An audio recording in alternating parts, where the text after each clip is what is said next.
En ce moment précis, l'agriculture en République démocratique du Congo, c'est le parent pauvre. L'État n'investit presque rien.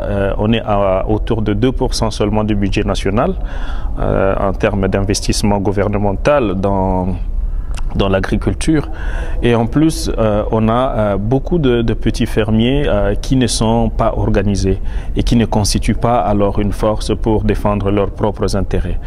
Le grand souci pour le Centre d'échange pour des réformes juridiques et institutionnelles, le CERJ, que nous dirigeons, est de voir justement le gouvernement s'impliquer en termes budgétaires, en termes de lois, et voir les organisations des fermiers être plus renforcées pour qu'ils soient capables de défendre leurs droits, leurs intérêts devant les décideurs politiques.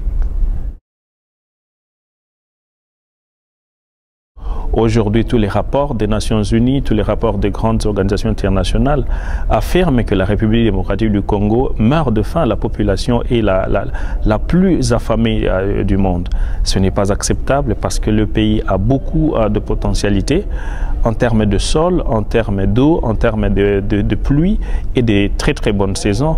Et donc la seule question qu'il nous faut aujourd'hui, c'est un peu plus d'engagement du gouvernement et du Parlement et puis l'organisation des fermiers pour qu'ils constituent une force et se lancent dans la défense de leurs droits parce que c'est eux finalement qui devaient avoir priorité dans le cadre de la lutte contre la faim.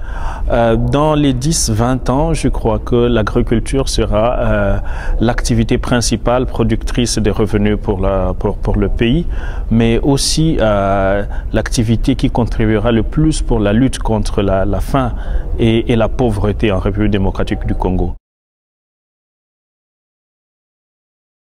D'ici au Mexique, il est clair que je lance un appel vibrant envers tous les fermiers de la République démocratique du Congo parce qu'ils ont un grand rôle à jouer dans la lutte contre le changement, le réchauffement climatique. L'agriculture est aujourd'hui non seulement une source de lutte contre la faim, mais aussi une source d'adaptation, de mécanismes d'adaptation et même de prévention de changement climatique. C'est vrai que le gouvernement, le Parlement voudront bien mettre les politiques en place, mais les fermiers sont les acteurs de terrain qui doivent justement apporter des réponses sur les conséquences du changement climatique pour le pays, mais aussi pour l'Afrique et le monde.